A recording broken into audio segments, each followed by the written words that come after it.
Good afternoon. My name is Stephanie, and I'm the moderator for the Service in My Recovery workshop today. Please help me open the meeting with the Serenity Prayer. God, grant me the serenity to accept the things I cannot change, the courage to change the things I can, and the wisdom to know the difference. I will not be done. If anyone has unmuted, please press *6 to mute again. Make sure you're on the mute status. Your phone will let you know that. Today, our speakers are Marcia and Leanne, one from St. Louis and one from down under in New Zealand. Today, we're going to be talking about Tradition and Concept 1, and our topic is United We Stand. Just as a little reminder, Tradition 1 is our common welfare should come first. Personal recovery depends on OA unity, and unity is the principle behind that tradition. The second part we'll be talking about is Concept 1, and that's the ultimate responsibility and authority for OA World Services resides in the collective conscience of our whole fellowship. And again, the principle behind that is unity. So the focus today is going to be on unity.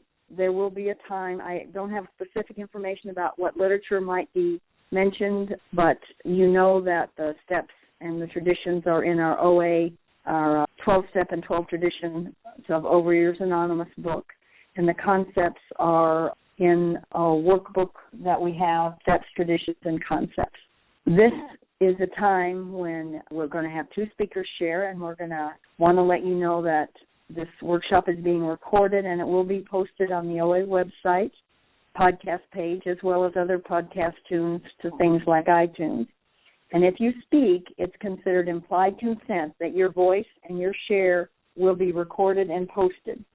To preserve your anonymity, please use only your first name or a fictitious name when you share. Also, if you are referring to literature, please use only OA-approved literature. We are self-supporting through our own contributions, even though this is a virtual meeting.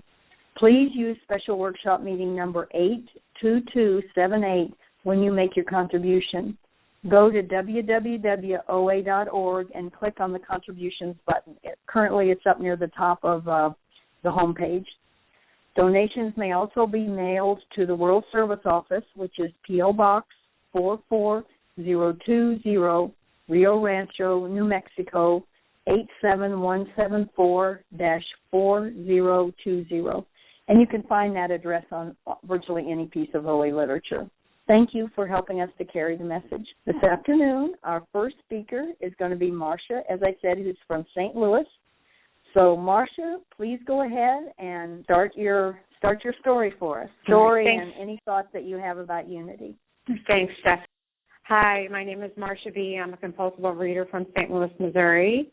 Very honored to have been asked to speak to this subject, service in my recovery. I have been in program since March of 1993, and I've been abstinent by the grace of my higher power for the last 2 years. I've been maintaining about 130-pound weight loss thanks to my higher power and the 12 steps of Overeaters Anonymous.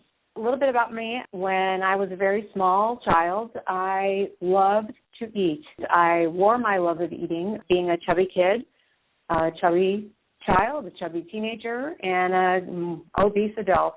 I loved food as a child, just loved it, absolutely loved eating. My mother was a fantastic cook, and I was a fantastic eater. It was not a good combination because there were many moments of unhappiness growing up with my parents, always trying to tell me how to eat, that I needed to lose weight. And I know one time when I was 4, I told my father I wanted to be a ballerina, and he told me I had skinny to be a ballerina.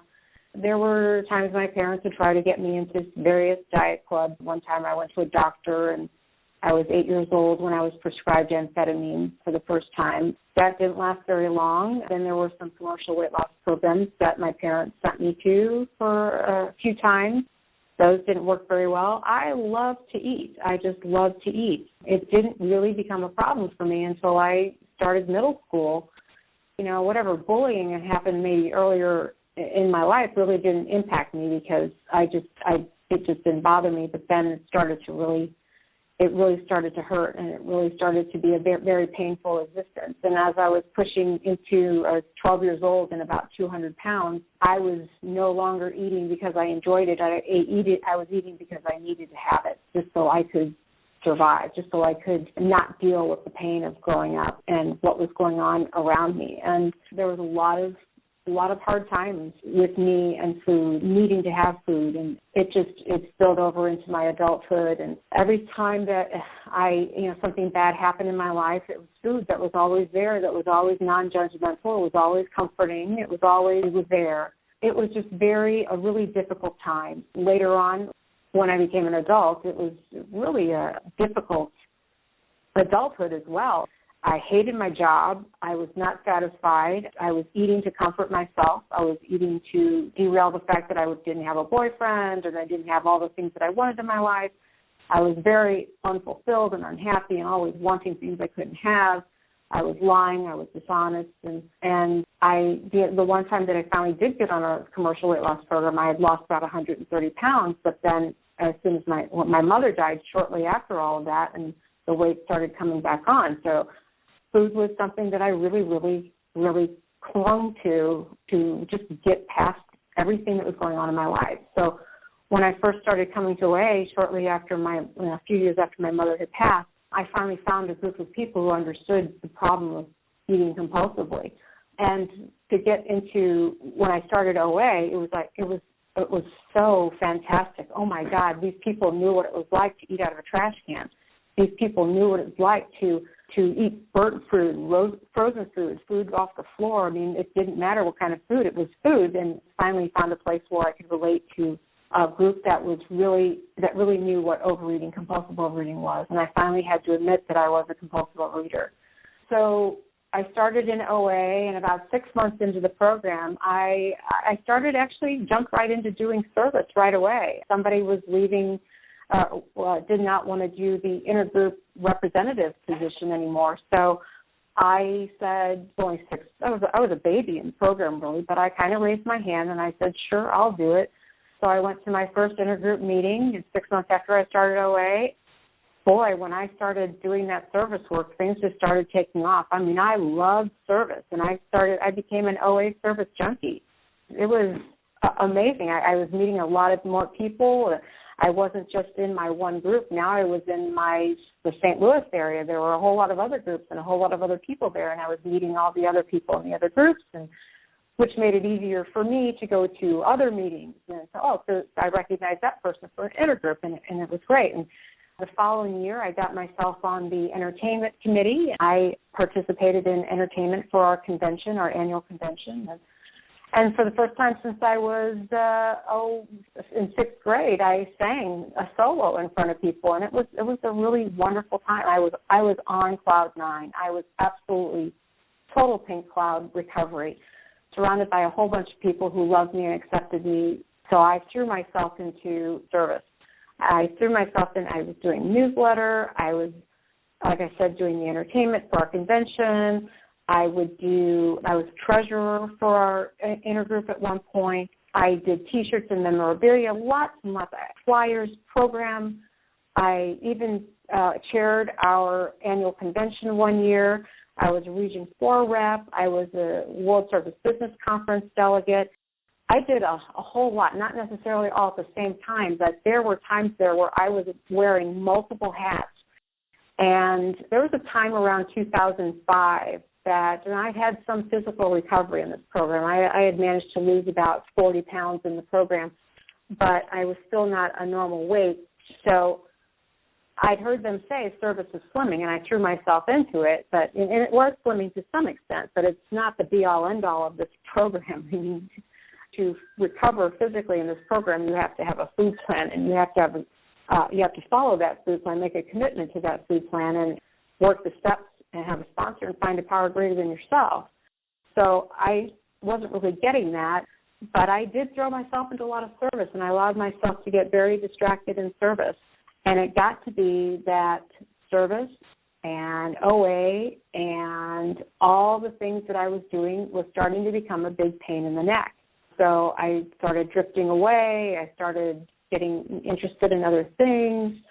it was after I finished chairing that convention in 2005 that I just one day just saw a piece of food. I made a piece of food because I was selling my house, and I stuck it on the dining room table for people who were coming to an open house. So in 2005, I took my first compulsive bite back. But the thing is that wasn't the time that I was really leaving the 12 steps. I had pretty much left the program long before I took that first compulsive bite. That bite led me down a near 4-year relapse, gaining nearly all of my weight back. It took me a while to get back into program, and thank God that there was one person who kept calling me, and I call her my angel from God. She kept calling me and bothering me, and at the time I was saying it was bothering me. She was becoming a pain in my butt. But she kept saying, hey, we miss you at the meetings. We miss you. We'd like to see you come back. And she was my angel, and eventually in January of 2009, I did come back to OA. And apparently I had done enough research and development to learn that I was indeed actually a compulsive overeater, and the only solution for me was to come back to Overeaters Anonymous and to commit myself to recovery for real this time. And so with that, I came back in, like I said, January 2009. I put down the sugar for the last time that month, and I've been free of sugar since then. And over the course of the next few years, I found my sponsor, and we started working the steps, and I started committing my food to her on a daily basis, and the weight just started coming off. Very, very slowly started to get myself back into service. And I had made a commitment to not throw myself into service the way I had, because if anybody out there knows anything about overcommitting to things, then you'll understand what I had done is I had done a lot of overcommitment in service. And even though I loved the fellowship and I wanted to help, I just burned myself out on that. And that was my own self-will, my own really wanting to try to run the program, try and get people to think like I do. And that's personalities over principles. So in the spirit of group conscience and unity, I learned a lot in the following years after my relapse and coming back into recovery and working the steps. I learned a lot about selfishness and self-centeredness and wanting things my way, and the dishonesty of that there is a bigger thing out there, and that's the group as a whole, and that what I think isn't necessarily the right thing. So there was a lot of growth and a lot of learning, and a lot of learning to let go, a lot of learning to love other people. One of the biggest things I think I can say service gave me was the ability to love somebody who otherwise might have driven me up the wall with their personality. There are some people that I know in this program that used to it made my skin crawl just being around them. But if there's nothing that they ever really did, it was me. It was me and my judgment and working through steps 4, 5, 6, 7, 8, and 9, recognizing that it's me. I'm my worst enemy. I'm the one who allows things to bother me, and being able to finally let go and let people be exactly who they are. I didn't make them. I have no control over them. I only have control over me. That was one of the biggest growth opportunities that I have seized on, and I've tried very hard to adapt to, and I have brought it into the real world, I guess you might want to call it, into the business world. I have become far more tolerant of other people. There was a fellow that I worked with in my other role, and he was somebody who the sound of his voice would just set my teeth on edge. And what I found was the most amazing thing with working the steps and going through steps 8 and 9 with this person, having this resentment against him, I was able to look upon him with a whole new different set of eyes. It's because of this program. It's because of doing service in this program. It's because of the idea behind group conscience that I may think I know everything, but guess what? God knows better than I do. God knows a lot better than I do. That for the sake of unity, for the sake of the fact that I am powerless, I need to accept that God's will is part of the group conscience, and my will isn't necessarily God's will. And sometimes God says no, but also sometimes God says yes, but sometimes God says not yet. And those are some of the most important lessons, learning how to be with people, learning how to love them in spite of our differences, learning how to be a grown-up in this world. Not everything is going to be my way. That's what service has done for my recovery. Initially, when I was doing the first set, before I had my relapse, there's a lot of self-will involved there, a lot of self-will, a lot of why can't somebody be this way? Why can't that situation be different? And there's a lot of shaking my fist and tilting at windmills. And this go around, it was much different. It was much different because I was able to look at myself honestly and to recognize my character defects and see things from a much larger, less selfish perspective. So that's what service has done for me. I'm so grateful that I am doing some service today. It's far more balanced than it was before. I do service for a phone meetings website. I update the podcast daily for that website. And I have done recently some registration for a convention that was held last fall. Just generally, I do service work put up chairs, I get the materials ready, I pack the materials back. So, service can be as little as just putting chairs away in a meeting. It could be as little as being somebody that's the phone person to call and reach out to newcomers. Or it could be, working all the way up to world service, which I think is a fabulous service. If no one's ever done it before, if you've got 12 months of continuous recovery, that is the most amazing experience ever, is being in that room and trying to do the business of OA. So I've done a heck of a lot of service. I've run the gamut, so it's just small to the large, and I have 3 sponsorees right now, and that's my service as well. So today my service is the website, occasionally doing some other service work beyond the group and sponsoring folks. I just want to say that, while service I don't believe in and of itself is swimming, I think that service work is really a good place to get to know and meet recovering and recovered compulsive overeaters. It's just a wonderful thing to do, and I can't say enough about it. So that's all I have. Thank you so much for listening. Thank you so much. I really enjoyed hearing of your story and hearing how you really put the importance of unity for Overeaters Anonymous first in your own recovery.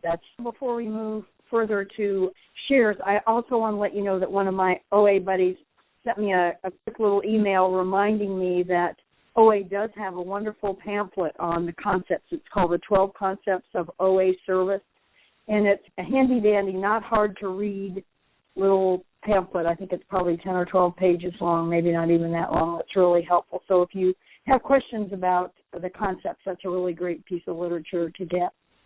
So let's see where we are in our little schedule of events. We are ready to have folks share. And again, I want to remind you that this is being recorded, and it may be posted on the OA website, probably will be. We're planning on doing that. If you speak, we are assuming that you are consenting to have your voice and your share recorded and posted, and we ask that you preserve your anonymity by using your first name only, and if you're concerned about that, use a fictitious name when you share. So right now the workshop's open for sharing. So who'd like to share first? I'd like to share. Go ahead. Hi, I'm Marcy. I'm a compulsive overeater from Wayne, New Jersey. Thank you very much for your share, Marsha. I want to share a little bit about unity. I've been in OA since 1994. In 2007, I dropped out of the program where I met my boyfriend, my soulmate. I made him my higher power, and I was eating off his plate and doing all sorts of things. I wasn't binging except for maybe once or twice, but I was eating off his plate and eating his leftovers and eating big amounts of food and the unhealthy food. But now I've been back since August, and I put down the food. I admit every day that I'm powerless over food, and my life has become unmanageable. Something I realized recently is that at meetings I tend to compare my program to others, and I judge other people. So after we say the Serenity Prayer, I ask God to help me be honest, open-minded, and willing and humble. And I know that we all work our programs in different ways, and what works for me might not work for somebody else. We all have a common goal of abstinence. Always the only place where I ever really felt totally accepted and loved. At my very first meeting, I felt that acceptance and love. And I try to do service whenever I can in little ways by setting up the literature, and just showing up to a meeting is service. And so I'm really grateful for OA. Thank you. Thank you, Marcy. Thank you so much for your share, Marcy. Okay. That will mute you. Thank you. Who'd like to share next? Hi, this is Lynn. Go ahead, Lynn. I'm from Western Mass. I love the concepts, and I love this wonderful chance to talk about them. For me, unity is about bringing God into everything we do. And when we say the Serenity Prayer at the beginning of a meeting, we bring God in. And when we say the prayer at the end of the meeting, we're saying, God's saying, come on, I'm out here too. And when I remember to do that before any service, it just reminds me to bring my higher power into everything I'm doing throughout the day. And it's not just with OA, it's with everything. And it's just carrying a little piece of my higher power. I used to think on my shoulder or in my pocket, but now it reminds me to bring him right in my heart, and he's just a little bit closer to me. For me, the concepts are a lot more than just something for the trustees or the people doing the service beyond the group level. They're so much an integral part of my life. And when I think of the tools as the banister for the steps, I think of the concepts really as the guidelines to step 12. And they're really something very, very important and integral to my daily life. And I pass. Thank you. Thank you very much, Lynn. Hi, this is Cindy. May I share? Please, go ahead, Cindy. I want to thank the speaker. Thank you, Marcia, for coming and sharing today. I enjoyed listening to your story. It sounds a lot like mine. I think having a place to belong when I first came in was just so special, and people, they cared about you, and they asked you to help, and they brought you into the circle. That's all I can say my experience was. After the first 9 months I'd been in, and I had gotten abstinent, and I had some weight loss, and I was asked to speak at a local event, and that felt good, and then I was asked to do something else, and then I became an intergroup rep, and I know how easy it is to feel so welcome that we start to give back. And I did that, and I kind of followed the same path that the speaker did. Got about 7 years, and then I kind of thought I had done my share of service, and it was time for me to motor on to something more important. I don't know what I thought was more important out there than maintaining my recovery and being a part of this organization. But for a couple of years there, I still kept coming. I never stopped coming. But my food got messy, and I got in trouble. I gained my weight back, or most of it.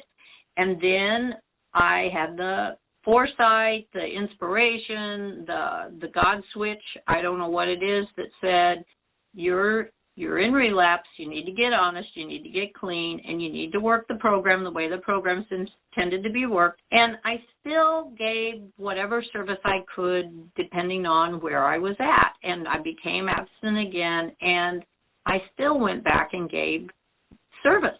So at every level, I've gradually moved up through the different levels, and I love everything there is to do with it.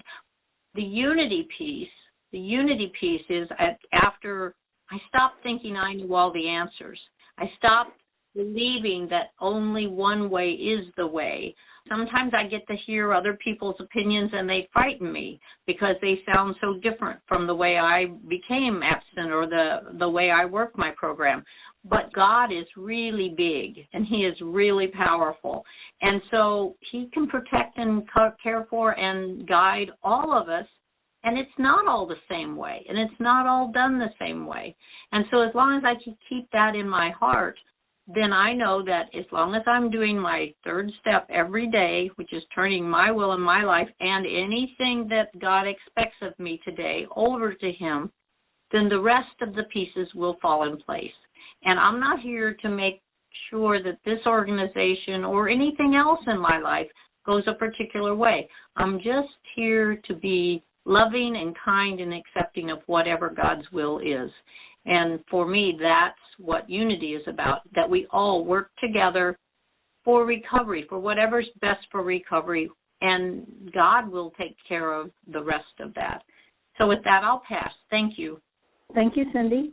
Okay, I think what we'll do is we'll go ahead and move on to our halftime announcement, and then we'll go to our second speaker this afternoon. Maybe it'll key some ideas with for folks that are listening in. I want to thank you all for being here today on our inaugural Service and My Recovery workshop.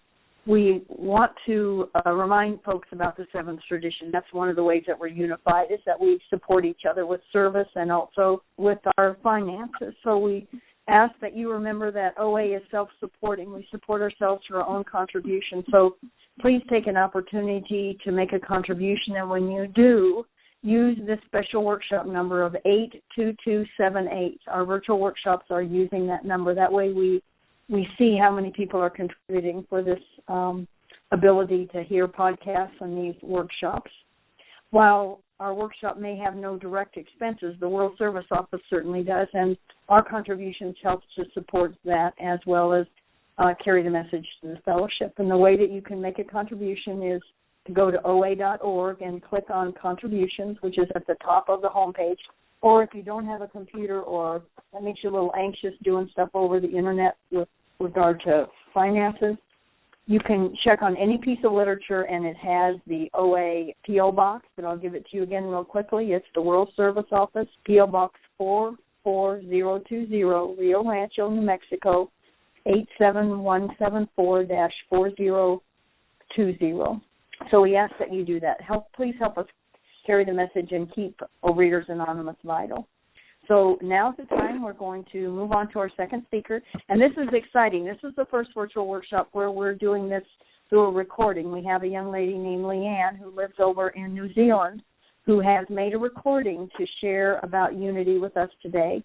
Well, if we'd like to warmly welcome Leanne. She's from, as I said, I think it's Christchurch, New Zealand. Go ahead with that recording if you would. Hi, I'm Leanna. I'm a compulsive overeater. I'll share a little bit about my story. I'm 45, but my brain is still 15. I'll probably end up being 60 and I'll still be 15 because that's the one nice thing about being a childish addict. You know, you do keep that lovely childish nature. But with me, it took me a number of years to actually learn I was a compulsive overeater, and it's quite a different thing than being a bit of a bad eater every now and then. A compulsive overeater is quite another level. And the hard thing about it is you have to take quite a bit of a hit and come within a bit of an inch of your life before I knew anyway that that's what the problem was. Yeah, I came from a family of addicts, so I didn't know any difference. So my parents were both alcoholics. They didn't know they were alcoholics either. Alcoholism was never talked about, or food addiction, or gambling was never talked about, but yet it was rampant within the household and everything that went with that. So I had all the symptoms of the disease, but I looked completely normal within my family environment, although I managed to slightly stick out sometimes, which is probably what sort of brought me into program of recovery much quicker. But when I was a little kid, I was the full noise. I was way too active, but I had problems with food right from the start. All I was ever interested in was what was for tea, or Mum would always find me in the pantry, or she didn't buy packets of biscuits, she bought boxes of biscuits, and she'd just find me in there sitting beside the box and eating in the pantry at age 7. And I've probably skipped a bit there. She did actually take me to the doctor earlier than that because she couldn't stop me from eating when I was a little kid. I don't know what that age was, but he just said, she's got an inferiority complex and put her on a diet. And that was when I was a little wee kid. But what it was a clear, very clear that I had no actual stop button for food. And then, yeah, I got to about age 7, and a little switch went in the head, and I stopped eating, just like that, just like turning a switch off. So every meal that they got put up to me, I used to put it behind the chair. 3 weeks later, Mum found 3 weeks worth of dinners behind the chair. And, you know, so that kind of behaviour is really strange. Like if I was a parent, I'd think, oh, crikey, you know, there's something wrong with this kid.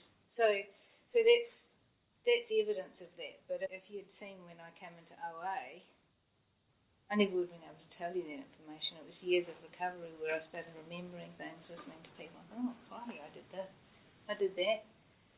So my early life was spent sort of full noise energy, pumped on a high level of food and sugar, then collapsing in a heap, doing crazy things as a young child, and that was evident. But the other problem is that I probably noticed it at about age 15, when I sort of started to look a little bit abnormal, or I couldn't go out places, quite insecure and arrogant at the same time, and I had suicidal thoughts as young as 7, and so that would come through regularly.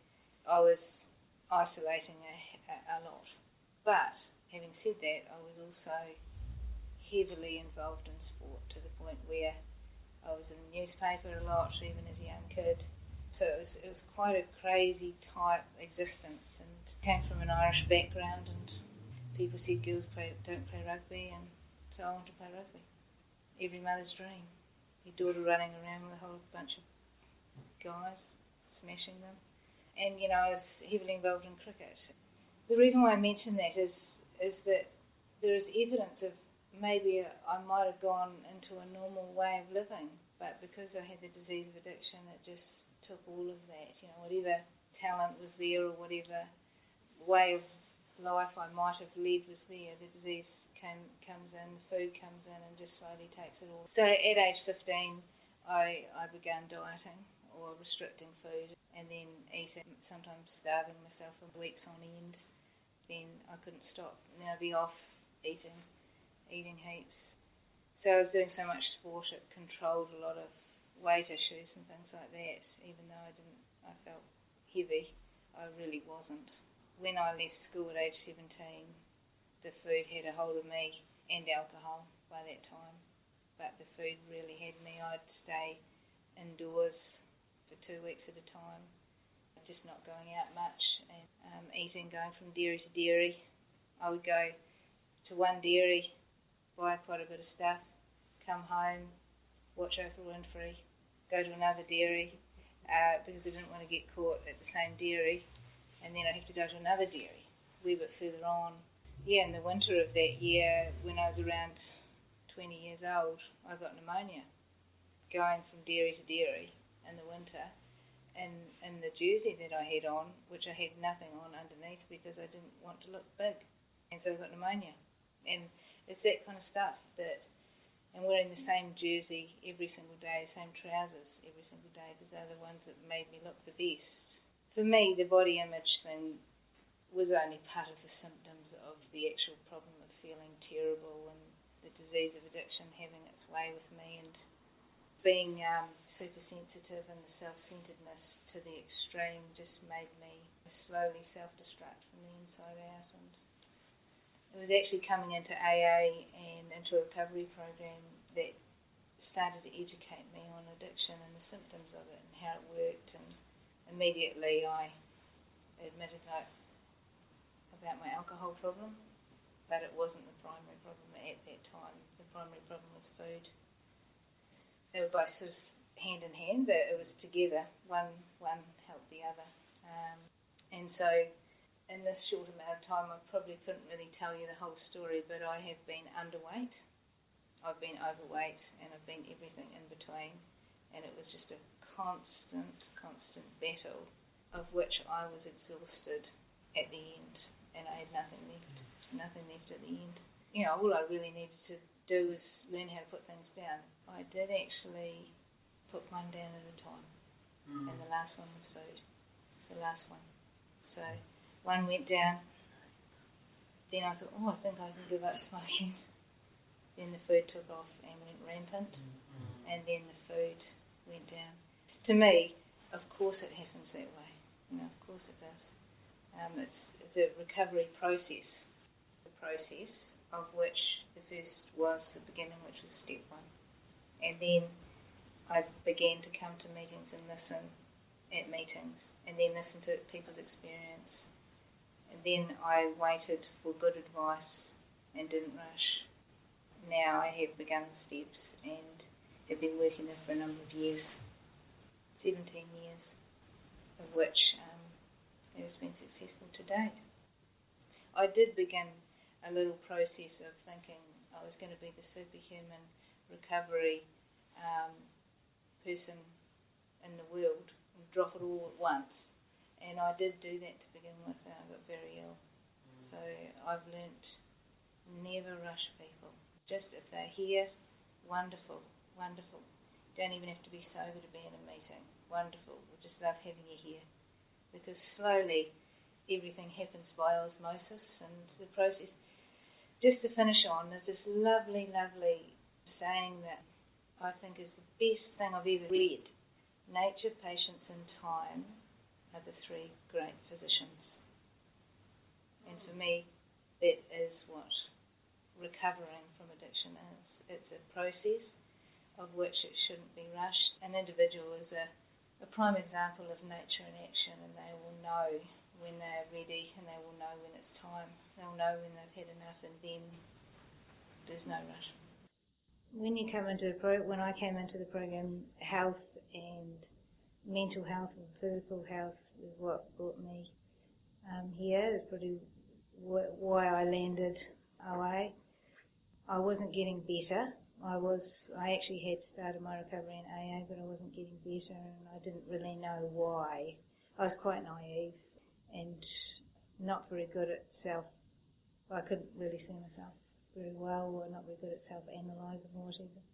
But anyway, I ended up in OA as a result of that, and yeah, just seeing the freedom amongst people and the camaraderie amongst people was very, very attractive. I was in boots of all. I was really ready to get better.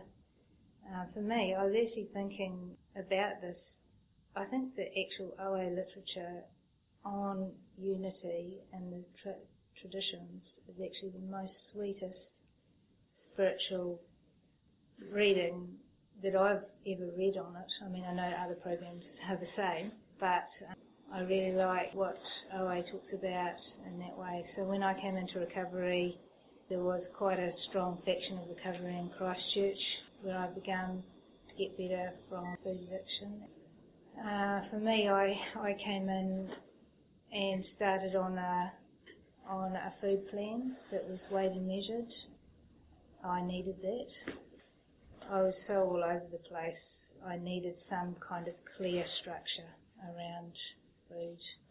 I've been a mess with it for years, so that was really useful. But what started to occur with me personally was that my health started to take a dive, and I started to get sicker as a result of actually the food plan that I was on. And I was lucky to have a sponsor who allowed me to start to change my food regime in regard to what was actually needed, and that's where I began to learn about surrender, that it was really about checking my thinking and discussing openly what I needed to do with food. At the time in Christchurch, I was quite naive. I had a lot of years, and I've had reasonably many years in recovery, but there seemed to be a split, or people talked about a split in Christchurch between certain groups that had a clear idea about the way they thought was being sober, and there was another couple of groups that didn't quite follow that. And so there was always been a little bit of controversy and tension in between those. I thought there was, and it's a little bit of a bone of contention. But when I was early in recovery, I did direct people away from meetings in Christchurch. I directed them towards only the ones that I was going to. I did do that because I believed that the way I was recovering was correct. It was for me, but I've had to grow up in this area and learn, especially in AA, I think, and I shouldn't really talk about another fellowship, but it is easier because you've got one substance that you go off and that's the end of it. But when you talk about food plans, it's sort of like raising the very devil, actually, and for me, I think if that was not an issue, I don't think we'd have an issue with unity in OA. For me, in the sort of 17 years I've been around, I've noticed it to be maybe something that I've had to learn a lot about and grow up a wee bit about, but I still don't have any trouble with what I need to do to be sober. But what's changed in me is that I don't and will never tell anybody they're not recovering if they're not doing what I'm doing. I've had to grow up about that and learn that people's lives are at stake, and I sponsor people now all over the world. There are people all over the world that I will talk to, and it seems to be a bit of a worldwide issue. One thing I've learnt is to not get into the controversy of that, but I always think this when I'm in a meeting, and I've heard it talked about so many times, that what it takes for people to walk through that door is, I always think, what if this was my sister, or what if it was my niece or nephew that's walked through that door? You know, there's no real need yet to get into. Let's just keep them here, no matter how. There's no pressure on, because sometimes I used to even sponsor in this way, where either people went on the food plan that I was on, or I didn't sponsor them, and that's where things can get really scary, because some people are just not capable of that yet, and it takes time for people to come to being sober. Sponsoring a girl, she's real sweetie. She took months and months and months to finally say she was ready. But now, for me, part of being unity is not saying somebody should be ready until they say they're ready, but just to come to meetings, welcome them, not get into telling them which meetings they should go into, not get into telling them too much about what they should be eating or doing. They'll find and ask their own questions and find out what they need to know themselves in time. Yeah, so for me, I think unity particularly is a very, very difficult one when there is difficulty around the subject of food. If we get it wrong, we get someone's health wrong. It's very dangerous. And so I stay really open-minded on that now. And I love what a lot of our readings do talk about, is being willing to take direction from every health professional in this area. So for me, being unified is not only as an individual, but as a sponsor and as another member of the program, that I definitely do not jump into any controversy in regard to certain areas, particularly in OA, and I just try to make sure that people feel like they are welcomed and warm and that they can make their own decisions. There's one thing I love about the 12 steps in our program that constantly talks about how we have the free will to do whatever we please. Yeah, in my opinion, there are no mistakes. There's just learning, and for me, yeah, I just feel it's so important to make sure that people feel at home and welcomed in a meeting. And a part of being unified to me is to be able to be with someone who does something totally different to me, totally different, but that they feel like I like them, I welcome them, and I would not question anything they feel is actually being sober. Life is much more peaceful now. I also think on a personal basis, like everything in this program, it does come down to individual. And for me, the way that I talk to people when they're coming in, when I'm sitting beside them, when I see them outside of recovery, when I talk to them, part of the way I used to sponsor, I'm ashamed to say, but I used to tell. And I used to actually give suggestions which were really ultimatums, that if you don't kind of do it this way, we're not going to get on too well. And now I don't have that problem. I don't actually jump into saving people's lives. And of all the people in the world, as an addict, it's about the last thing I should be doing as an addict, is to miraculously become an authority on how to live. Probably for the whole rest of my life, I could never really do that. And I'd never like anybody to have me on that kind of a pedestal either, because I'm an addict. And I'm only ever going to be a bit of a shined-up addict, which is not bad. It's not bad at all. You know, one of the things that I've just learned a little bit about being an addict and having a very overactive, intelligent mind is that I can actually quite often become an authority on things. And, you know, I can know everything about any subject. When you've got a strong emotive disease backing up what you think is intelligent thinking, it can be, unfortunately, problematic. I've got to keep returning to what old Son talked about, that unflattering point of return or something that old Bill talked about, and that is that even about recovery, I can't ever afford to think I'm great or that I know everything about food. I can't afford to know everything about food, and I can't afford to know everything about how people need to recover. It's just so dangerous. And being an addict, I'm sure there are some other people in the world who can be quite good at that, but I definitely can't be, because it's not a good place to be. So I'm going to sort of, being unified for me is stepping out of the controversy, sharing my experience, but allowing people to have the spiritual will that they have, to make sure that no matter what meeting I go to, whether it's here in Christchurch, Rangiora, or worldwide, that the members of that group don't feel like I judge them in any way, that whatever their recovery has been for them, wonderful, wonderful. Because I was thinking when people were talking here tonight, my God, if I struggle the rest of my life to do the best with this disease I possibly can, it's better than letting it have its way. I mean, what a mess.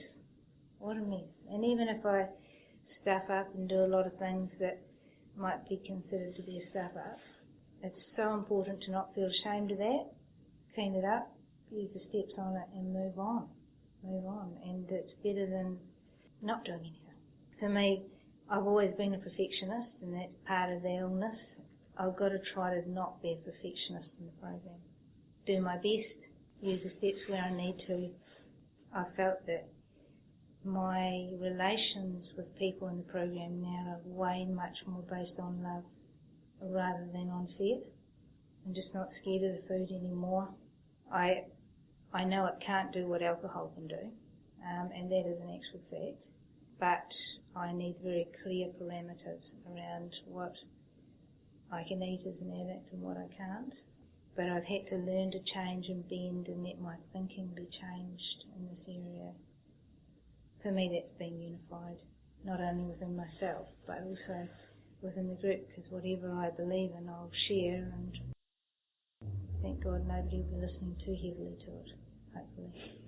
But that's all I can think of sharing about unity. Natasha, for me, it is about, I feel so much that anybody that walks through that door, their life is actually in our hands. I don't need to get involved in fixing their life, but what I can do is make them feel like when they walk in that door that we think they're the cat's pyjamas, and that we do love them, and they'll get better here in time. There's no rush. Thank you very much, Cindy. We appreciate your being here to help adapt the tape as needed. It is time to close, but I'll open it up if there's anyone that has a burning desire. We've had some folks go off the line because it was a little difficult to understand, but we still have people who are hanging in here with us. If there's someone on the line who'd like to share who hasn't had an opportunity. Hi, this is Tina. May I share? Sure, go ahead. Thank you. Appreciate the kickoff to your workshop. I'm Tina, compulsive overeater, committed to abstinence. Appreciate the service you guys are doing, and it made me pull out my Step and Tradition book, and I was looking at Tradition 1, and it also made me pull out my pamphlet, the 12 Concepts of OA Service. And just as a reminder, within the 12 and 12, what I always find fascinating, necessary, at the end of each tradition, there are questions that my group answers, because I do a step meeting, and that I answer personally. And especially with the step Tradition 1 in terms of unity, it just helps me so much to remember that there is no one way to do OA, and if you think you belong, you belong. So thanks again for holding this. Thanks very much, Tina. Go ahead and draw it to a close. It's at 4 o'clock. We appreciate your patience. We want to remind you that the opinions expressed here today are those of the individual OA members and do not represent OA as a whole. I want to let you know that next month, on February the 14th, our topic will be Who's in Charge? And that'll be dealing with traditions and concepts from number 2 and the principles of trust and conscience behind them. So if you would, please, everyone who cares to unmute, and we'll close the workshop with the Serenity Prayer, after which the workshop will be closed. Again, we thank you all for coming to today's Service in My Recovery workshop. Have a moment of silence. Serenity Prayer. God grant serenity to accept the things I cannot change, the courage to change the things I can, and the wisdom to know the difference. Thank you all. We hope to hear from you next month. Bye now.